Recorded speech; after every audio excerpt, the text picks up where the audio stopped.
আসসালামু আলাইকুম এভরিওয়ান।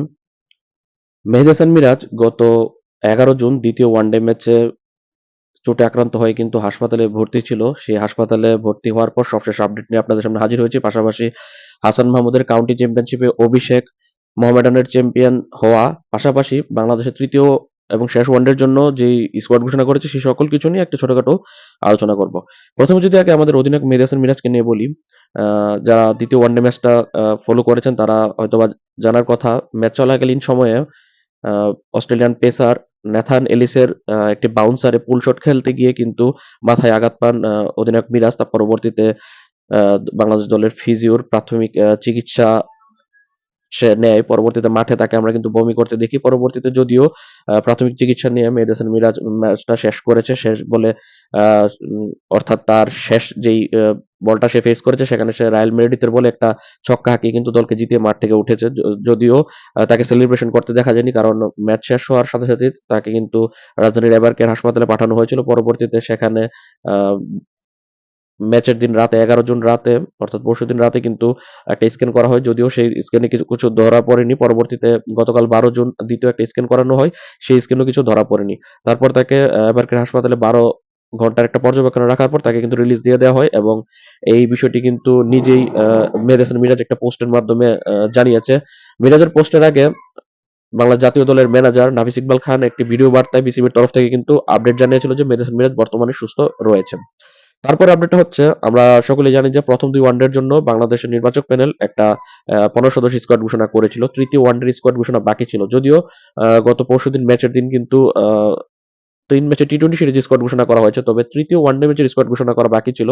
এখন শেষ ওয়ানডে ম্যাচের জন্য স্কোয়াড ঘোষণা করা হয়েছে, এবং প্রথম 2 ওয়ানডে ম্যাচে যে 15 জন ছিল তাদের মধ্যে কোনো পরিবর্তন আনা হয়নি, যেহেতু আমরা 2-0 সিরিজটা জিতে গেছি অলরেডি।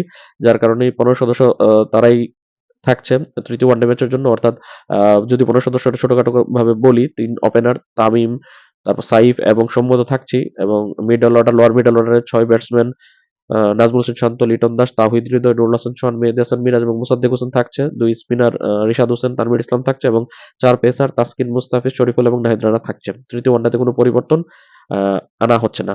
অন্যদিকে আমরা জানি যে অস্ট্রেলিয়ায় তারকা ক্রিকেটার মিচেল মার্শ কিন্তু ইনজুরি হয়ে কিন্তু দেশে ফিরে গিয়েছিল, বা তার না খেলার কথা ছিল। পরবর্তীতে তাকে আবারও উড়িয়ে আনা হয়। এখন তৃতীয় ওয়ানডে ম্যাচে মিচেল মার্শের একাদশে থাকার কিন্তু সম্ভাবনা রয়েছে, কারণ তারা 2টা ম্যাচ হেরেছে। হোয়াইট ওয়াশ এড়াতেই তাকে নামানো হবে। যদিও দ্বিতীয় ওয়ানডে ম্যাচের আগেই মিচেল মার্শ দলের সাথে জয়েন করেছিল, কিন্তু সে যেহেতু ইনজুরিতে রয়েছে যার কারণে তাকে দ্বিতীয় ওয়ানডেতে তাড়াহুড়া করে নামানো হয়নি। এদিকে দ্বিতীয় বাংলাদেশি ক্রিকেটার হিসেবে কাউন্টি চ্যাম্পিয়নশিপে অভিষেক ঘটেছে পেসার হাসান মাহমুদের।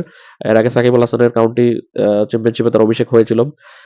এদিকে হাসান মাহমুদ কিন্তু বেশ কয়েক মাস যাবৎ ন্যাশনাল টিমের বাইরে ছিল ইনজুরির কারণে। সবশেষ পাকিস্তানের বিপক্ষে 2 টেস্টের সিরিজও সে ছিল না, এমনকি সাদা বলের ক্রিকেটও কিন্তু তাকে আমরা দেখছি না। যদিও ঢাকা প্রিমিয়ার লিগের এবারের আসরের, যেটা সদ্য শেষ হওয়া ঢাকা প্রিমিয়ার লিগের লিজেন্ড অফ রূপগঞ্জের হয়ে কিছু ম্যাচ সে খেলেছিল। তারপর সে ইনজুরি থেকে ফেরার পর খেলেছে। তারপর তার কাউন্টি চ্যাম্পিয়নশিপে, অর্থাৎ ইংল্যান্ডের এই ফার্স্ট ক্লাস ক্রিকেটে তার ক্যান্টের হয়ে একটা চুক্তি হয়েছে 6 ম্যাচে, যার কারণে সে বর্তমানে সেখানে গিয়েছে এবং তার অভিষেক হয়ে গিয়েছে ক্যান্টের হয়ে।